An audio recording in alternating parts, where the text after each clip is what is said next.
오늘 교과서는 현대미술하고 조각, 현대미술하고 조각, 그리고 발상법 조금 나오고, 여러분들이 이제 뭐 시험에 나올 만한 거 이제 위주로 갑니다. 그래서 일반적인 도판도 나오고 그랬었는데, 이제 갈수록 전에 했던 거는 조금 만약 내용이 다르다면 나올 수 있는데, 좀 비슷한 내용이면은 좀 제외시키는 쪽으로 가야 이제 좀 분량이, 그리고 거의 다 왔어요. 거의 다 왔으니까 조금만 더 힘내서. 처음에 나오는 도판이 오스터만이라는 작가인데, 이제 부엉이, 딱 누가 봐도 부엉이죠.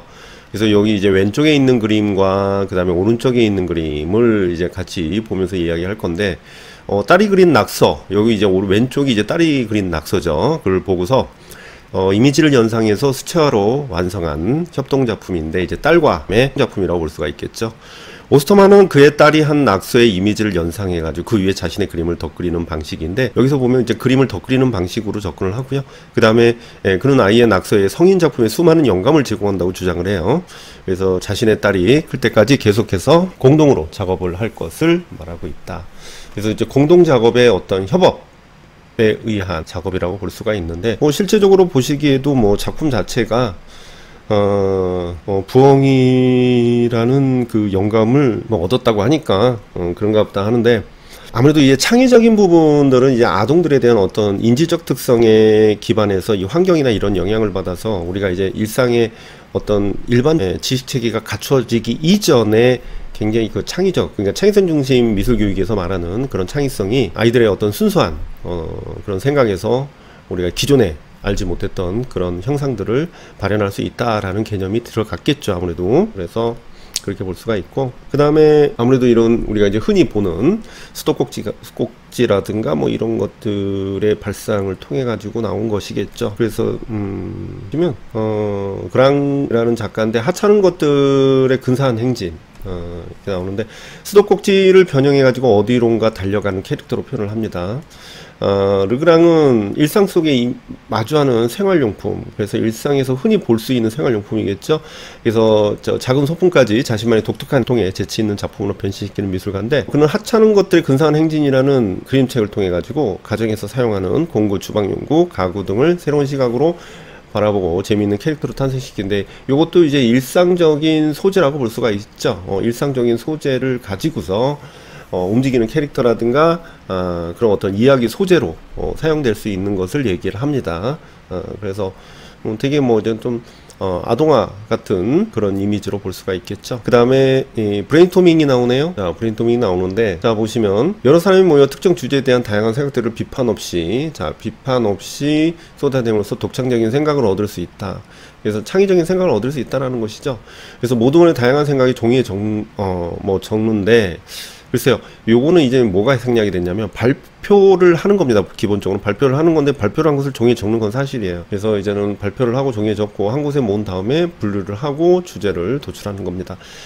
여러 사람이 모여서 일정한 테마에 관해서 여러 문제 해결을 위한 다양한 아이디어를 자유롭게 제시하고, 이런 아이디어를 취합수정 보완 해가지고 일반적인 사고방식으로는 생각낼 수 없는 독창적인 아이디어를 낸다. 그러니까 이제 혼자 아이디어를 내는 것보다 불특정 다수의 어떤 아이디어의 그런 좋은 아이디어를 취합을 한다는 거라고 볼 수가 있는데, 굉장히 많은 아이디어를 취합한다는 개념이 굉장히 큽니다.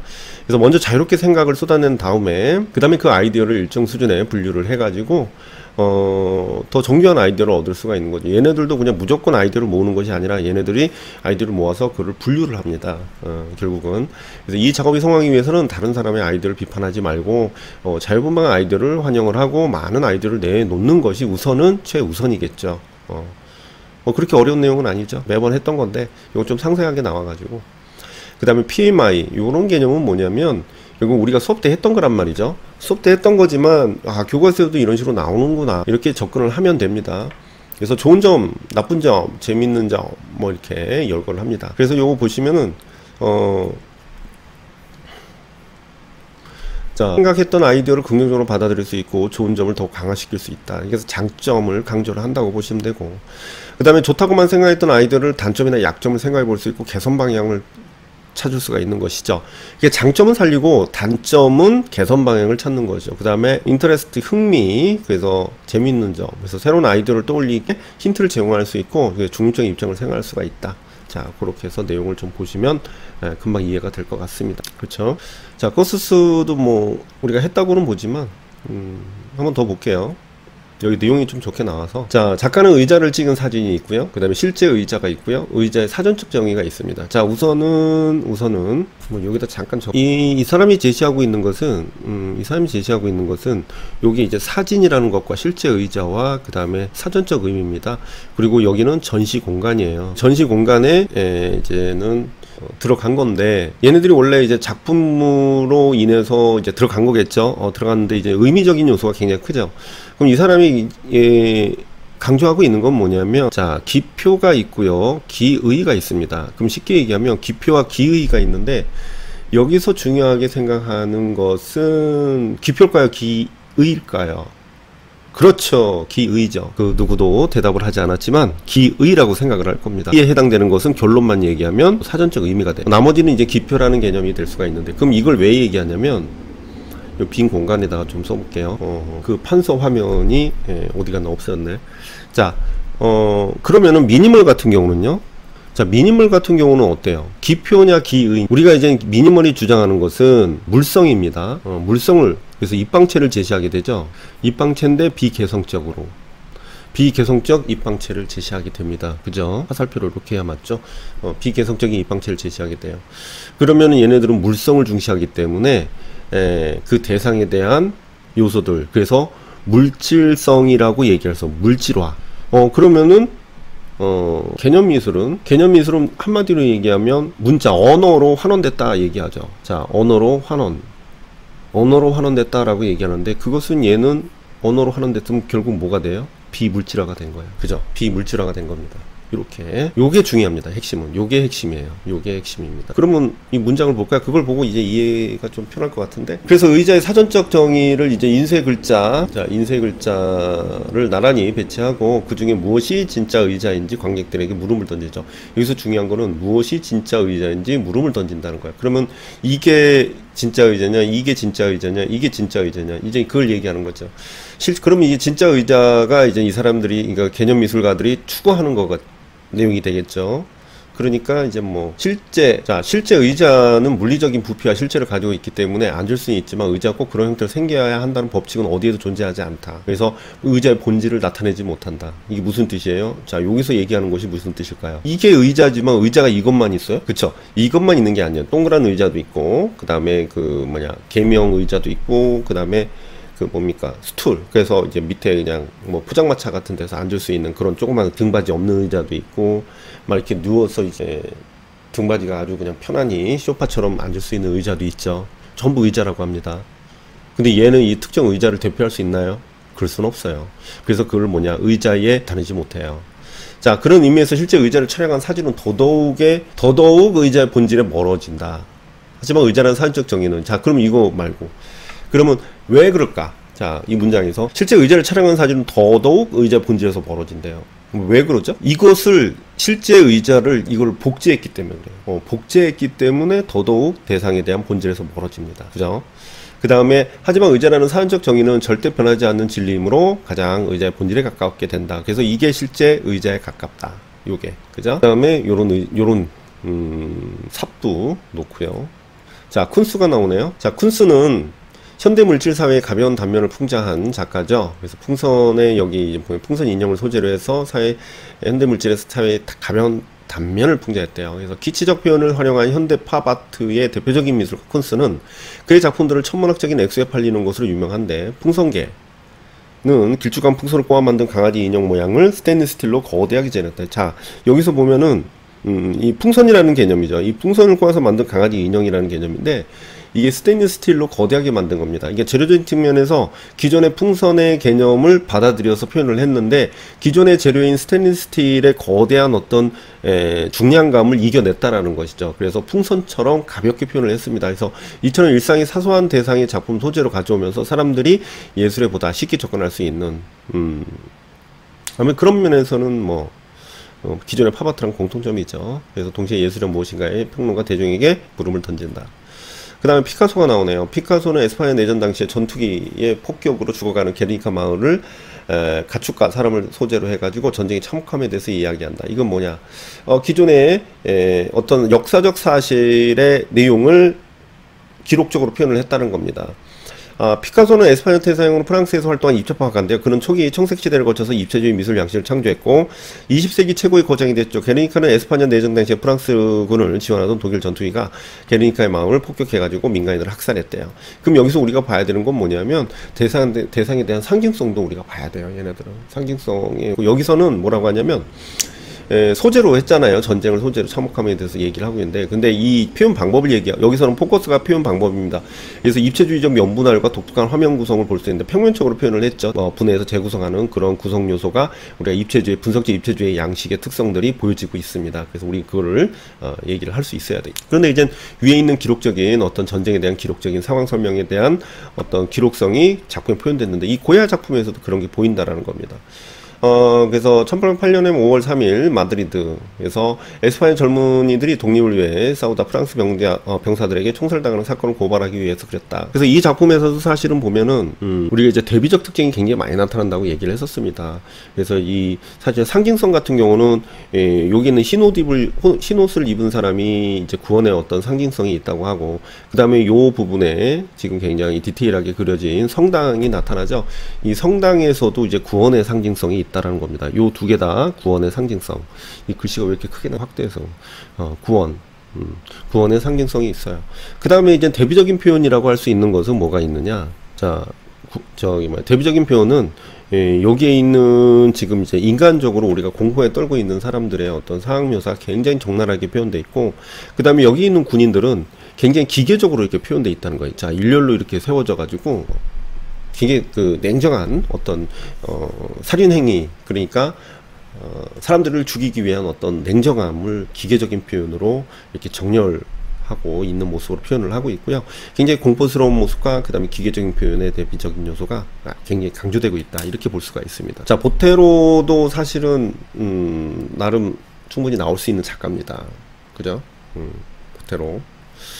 자, 우리가 기존에 알고 있는 모나리자는 좀 많이 다르죠. 그래서 의도적으로 인물을 동그랗게 땅딸막하게 묘사해가지고 획일화된 미적 기준에 대한, 요거 중요하죠. 획일화된 미적 기준에 대한 비판의식을 표출하죠. 기존에 이 사람이 그 작품들을 보면은 굉장히 명화를 많이 그렸습니다.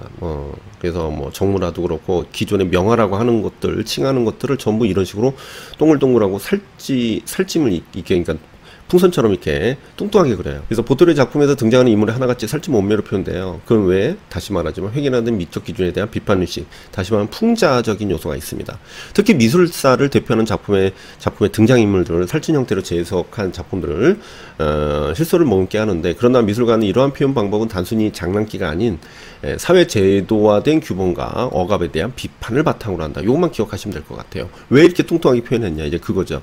그래서 모나리자 역시 그 표현 방법이 잘 나타나 있는 작품으로 레오나르도 다빈치의 작품을 재해석했다. 이 재해석한 이유가 결국 사회 제도화된 규범과 억압, 이런 거에 대한 요소라고 볼 수가 있겠죠. 자, 로스코는 봐도 생면화는 봐도 사실 다시 한번 봐야겠다는 생각에 젖어들어서 다시 보게 됩니다. 요걸 다시 한번 분석을 해보죠. 자, 로스코는 러시아 출신의 미국 화가인데요. 추상표현주의에서 생면추상이라는 장르를 선구로 불리고요. 그는 거대한 캠퍼스에 스며드는 모호한 경계의 색채 덩어리로 인한 인간의 근본적인 감성을 표현했다. 근본적인 감성입니다. 근데 이 사람 우선은 형식주의로 봐야 돼요. 이 사람 작품은 이제 형식주의로 봐야 되고요. 그러면 기존의 추상표현주의에서 말하고 있는 제스처 붓질이라든가 표현주의적 성향이 완전히 제거가 된 거예요. 붓질이 제거가 됐어요. 그래서 스테이닝을 통해, 스미는 기법을 통해 가지고 어떤 작가에 대한 개성적인 것을 최소한으로 만들었기 때문에 그린버그 입장에서는 이게 굉장히 평면화의 대표적인 작품이라고 보는데, 작가의 의도는 나름대로 뭐냐, 내적인 숭고한 여기 보면 근본적인 감성이고요. 여기서 보면 그의 작품은 그대로 절제된 이미지로 이루어졌는데, 이러한 절제미는 숭고한 정신의 내적 감흥을 불러일으키고 있다는 거죠. 그럼 여기서 숭고한 정신의 내적 감흥은 색에 대한 어떤 내적 감흥이라고 볼 수가 있어요. 그는 관람객들이 자신의 작품과 교감함으로써 자신이 이 작품을 제작할 때 느꼈던 숭고함, 운명, 슬픔 등을 똑같이 느끼면서 눈물을 흘려주기를 바랬대요. 그래서 이 간혹 그런 게 있어요. 이 생면화 보고 눈물을 막 흘리는 사람들이 있었대요. 이제 그걸 이제 감흥을 느낀 거죠. 근데 우리는 입장에서는 눈물, 그러니까 작가의 제작할 때 느꼈던 숭고함과 운명, 슬픔 똑같이 느끼며 눈물을 흘려주기를 바랬다. 그러면 감정의 동요를 느끼게 바랬다라는 거잖아요. 그것은 칸디스키랑 되게 공통점인데 이걸 공통적으로 보지 않습니다. 네, 공통적으로 보지 않아요. 이 사람의 작품들의 생명회화는 오히려 생명회화 자체에서 형식주의로 더 그 부분을 포커스를 맞추고 있다라는 거예요. 그래서 그 부분을 놓쳐서는 안 됩니다. 그래서 이런 감정에 너무 치우쳐서 이 사람 작품을 평가하기 위해는 하기에는 너무 위험해요. 그래서 어떤 이 사람에 대한 의도를 굳이 쓰라면은 요 내용을 가져다가 쓰면은 좋은데 이 사람의 형식 같은 경우는 형식주의로 봐야 됩니다. 그래서 평면성으로 봐야 돼요. 자, 로스코의 물감의 겹을 차분하게 겹쳐 표현하는 특유의 생면을 통해서 캠퍼스 위에 서예의 공간을 창조했는데 결국 스테이닝 기법을 통해 가지고 평면화를 이뤘다 이렇게 볼 수가 있습니다. 자, 헤링의 작품이 나오는데요. 사람들이 화위 문화라고 생각하는 낙서의 형식을 빌려서 새로운 양식화한 작가고요. 강렬한 선, 강렬한 원색, 그 다음에 재치와 유머가 넘치는 표현. 요거를 이제 체크를 합시다. 그래서 그래픽 디자이너로서의 인기를 끌었어요. 이 사람이 그러니까 그래픽 디자이너로서의 인기를 끌었는데 얼마 안 가서 죽죠. 에이즈로 죽고, 이게 에이즈에 대한 경각심을 일으키는 그런 그림도 많이 그렸는데 본인이 에이즈로 죽었어요. 회상은 사랑과 미움, 선과 악, 그 다음에 거룩과 쾌락, 전쟁과 평화 등 인간 세상에 일어나고 있는 각가지 모순된 현상들입니다. 자, 여기서 모순된 현상들을 단순한 선과 중요합니다. 강렬한 색채로 거침없이 표현했다. 갑자기 디자인이 나오죠. 그래서 우리가 나머지는 좀 뺄 건 뺐습니다. 그래서 대비 다 볼 필요는 없고 우선 보색 대비 볼게요. 보색끼리 배열했을 때 더 뚜렷하고 선명하게 보이는 현상이다. 잎과 대비됐을 때 장미꽃이 더 붉어 보이는 것을 볼 수 있는데 이제 보색끼리 겹쳤을 때 어떻게 돼요? 보색 대비가 일어난다라는 것이죠. 그러면 우리가 이걸 그냥 보색 몰라서 보는 게 아니에요. 자, 보색 대비에서 같은 보색 대비인데 더 보색에 대한 차이를 많이 주기 위해서는 어떻게 명도 차이를 줘야 된다. 그죠? 명도 차이를 줘야 된다. 그거 한마디 더 해드리고 싶어서 여기 한번 봤고요.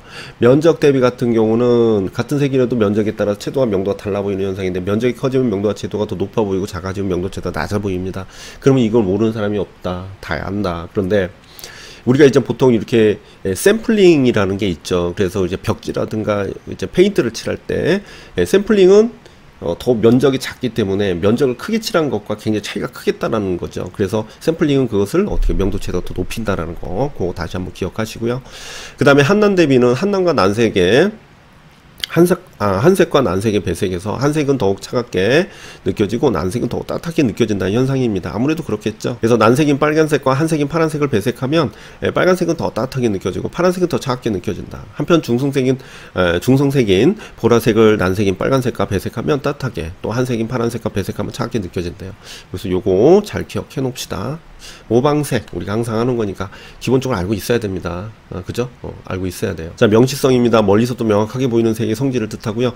두 색을 배색했을 때 하얀과 초록, 그 다음에 노란과 검정처럼 명도 차이가 클수록 명시성이 높아요. 근데 이제 명시성 같은 경우는 두 색의 배색을 통해서 우리가 눈에 잘 띄게 하는 것이 좀 중요하다고 볼 수가 있어요. 그렇다고 꼭 두 색만 사용해야 되냐? 그것은 아니에요. 근데 대체적으로 두 색을 사용합니다.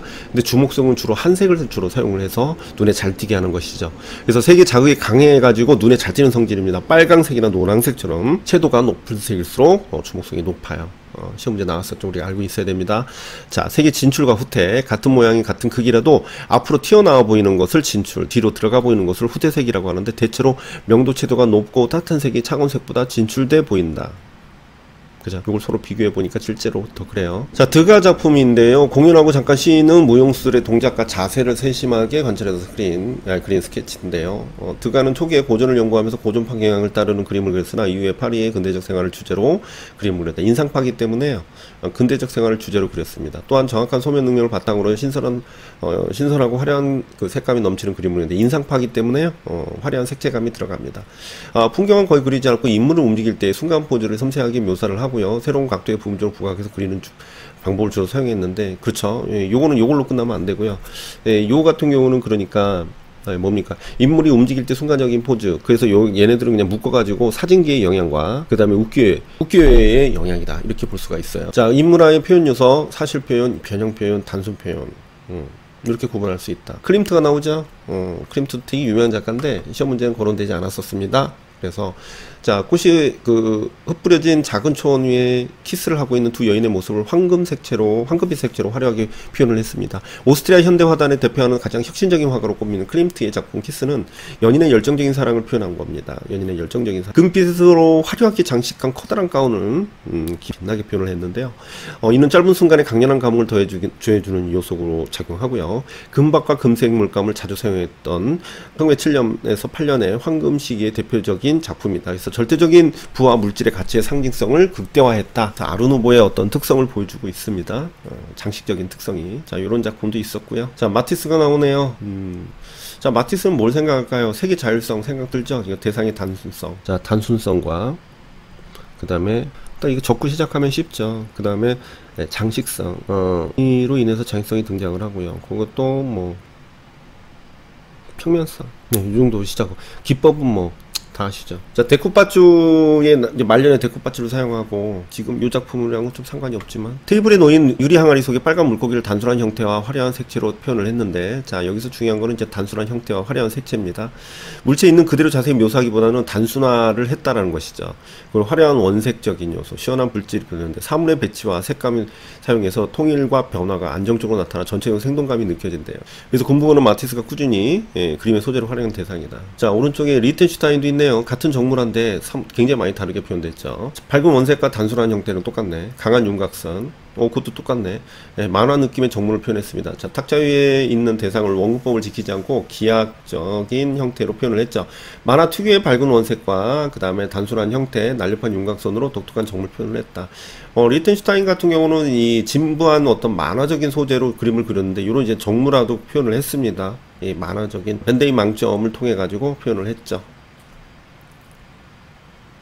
자, 이도영. 여기서는 이도영 작가가 이도영도 나름 근현대를 기반으로 해서 중요하긴 하나, 그보단 기명절제화라는 어떤 특성으로 접근을 하기 위해서 봤습니다. 기명절제화는 우리나라 정물화입니다. 진귀한 옛 그릇을 그린 김용도와 그 다음에 꺾인 꽃, 나뭇가지 등을 그린 절지도를 합쳐서 그래서 기명절제화다 이렇게 얘기하는 거예요. 그래서 요거 알아둬야 됩니다.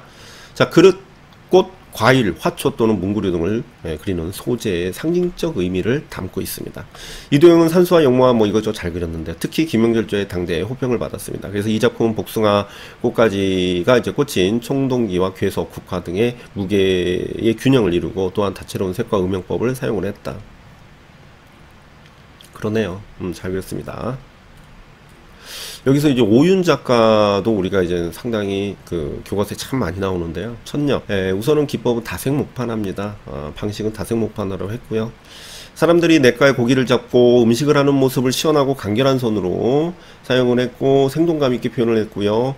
오윤은 우리가 알다시피 민중미술 작가입니다. 다양한 전시회를 열어 한국의 민중판화 및 민중예술의 발판이 마련했고요. 춤 도깨비, 그러니까 우리나라 한국적인 소재죠. 그래서 춤 도깨비와 호랑이, 가족 등 민속적이면서도 그 속에 역동적인 힘을 발산하는 소재로 삼았다. 그래서 우리나라의 고유의 민속적 소재를 사용했다라는 것이죠.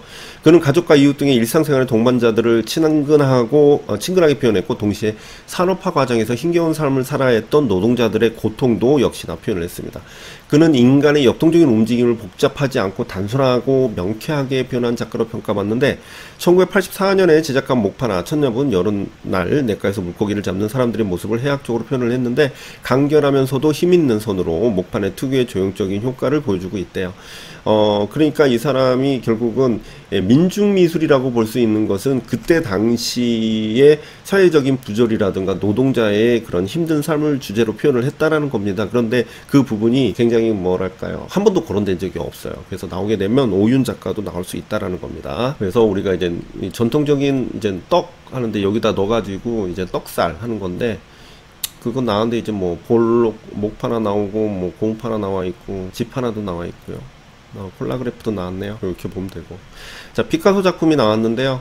등불 아래 정물입니다. 리놀륨이에요. 리놀륨. 자, 등불 아래 크고 작은 정물들의 명암 대비, 불빛 표현의 장식적인 요소가 돋보이는 작품이다. 이 작품은 사실은 명암 대비와 장식적인 요소가 있는 게 핵심이에요. 그래서 이체감 있는 정물을 단순하고 명쾌하게 표현한 판화 작품인데, 리놀륨판의 단단한 재질감을 잘 살려서 작품에서 보이는 선의 느낌을 강렬하게 표현됐고요. 대상을 단순화를 했어요.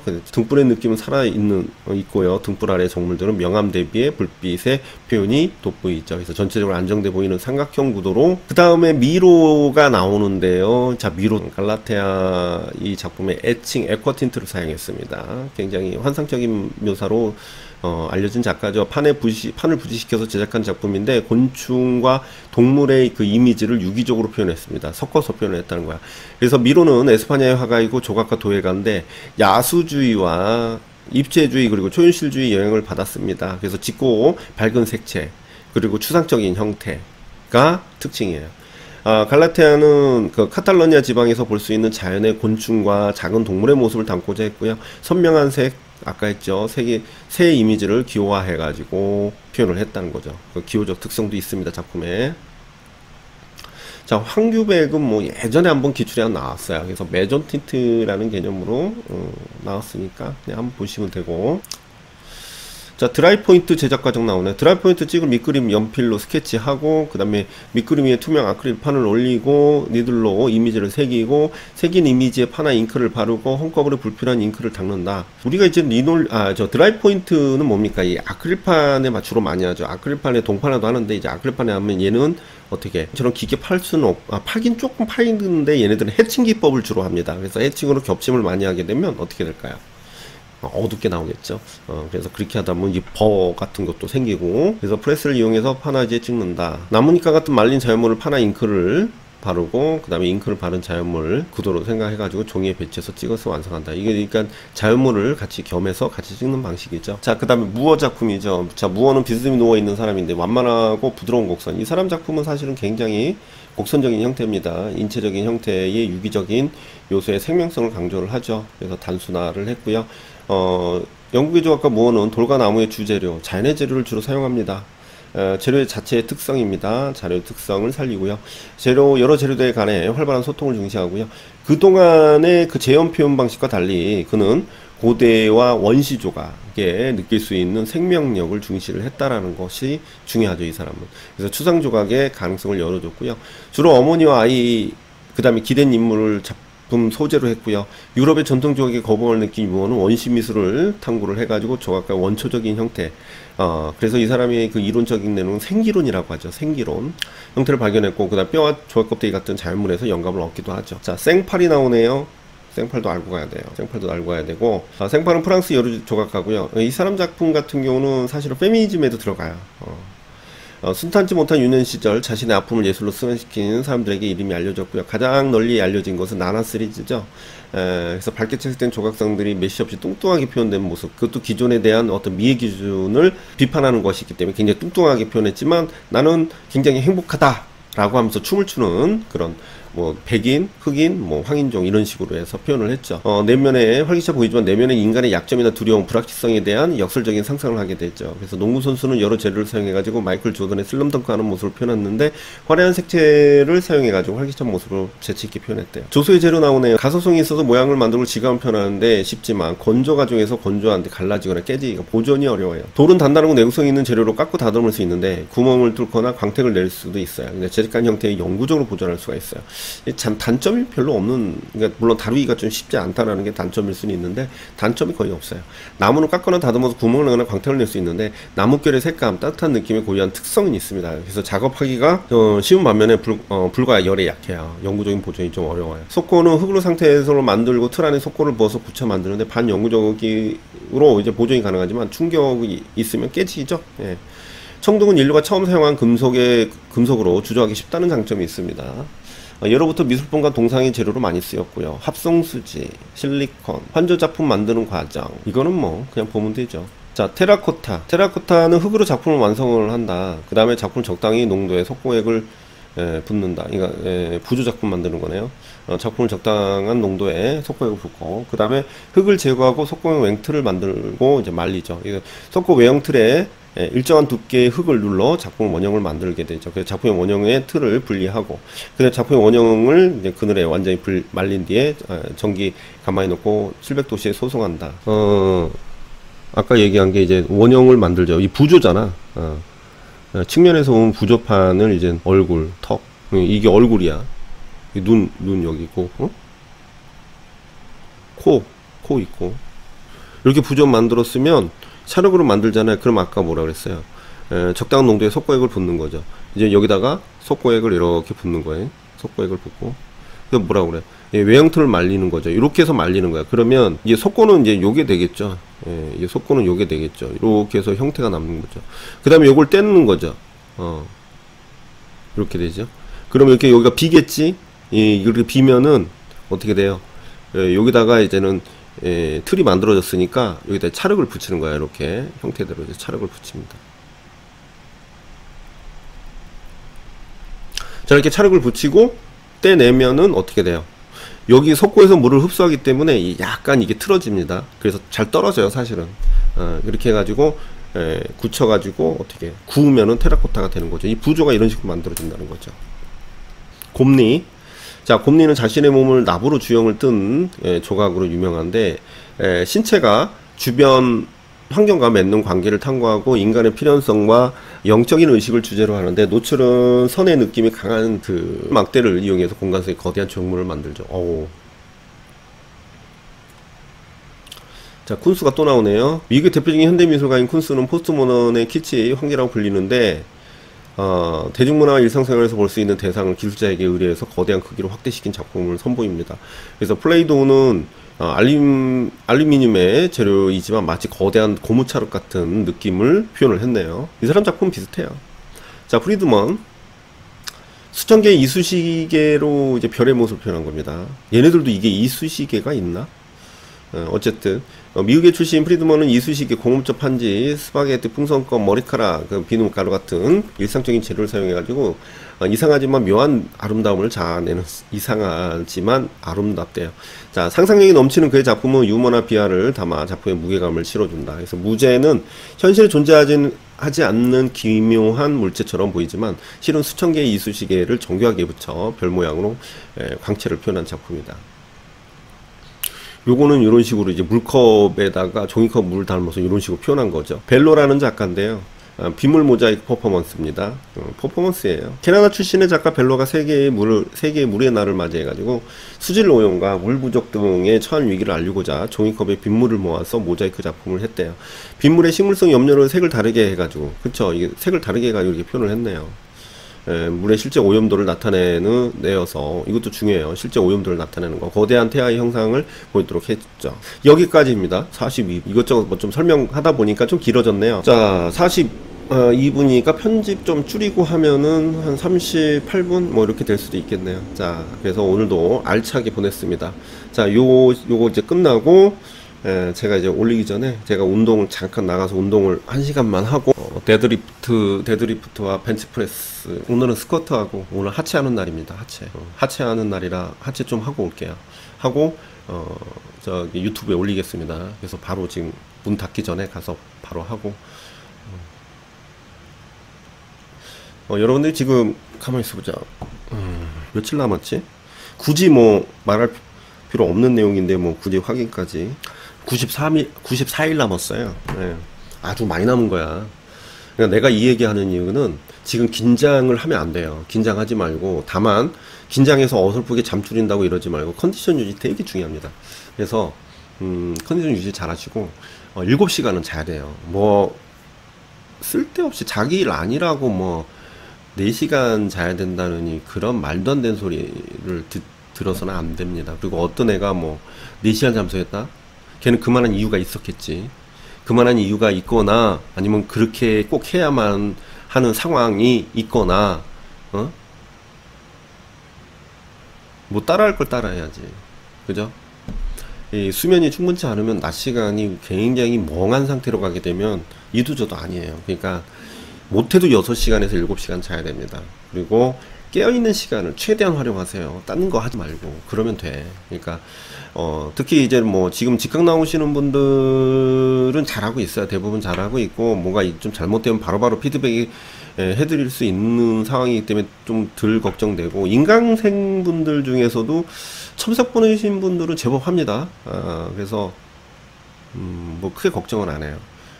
근데 이제 안 보내는 분들은 제가 모르니까 자기가 좀 점검을 잘하고 아니면은 저한테 좀 물어보세요. 많이 물어보시고 아직도 늦지 않았고 충분히 다 할 수 있어요. 대신에 빨리 봐야 돼. 천천히 한 번 보는 것보다 빨리 두 번 보는 게 낫다. 지금은 그 방법밖에 없어요. 이게 불안하다고 꼼꼼히 보려고 하지 말고 빨리 진행하세요. 그리고 빨리 보다가 모르는 거 있으면 찾지 말고 체크해 놓고 물어보란 말이야. 아시겠죠? 화이팅 하시고 잘할 수 있습니다. 올해 꼭 들어가셔야 돼요. 물론 다 들어가고 싶겠지.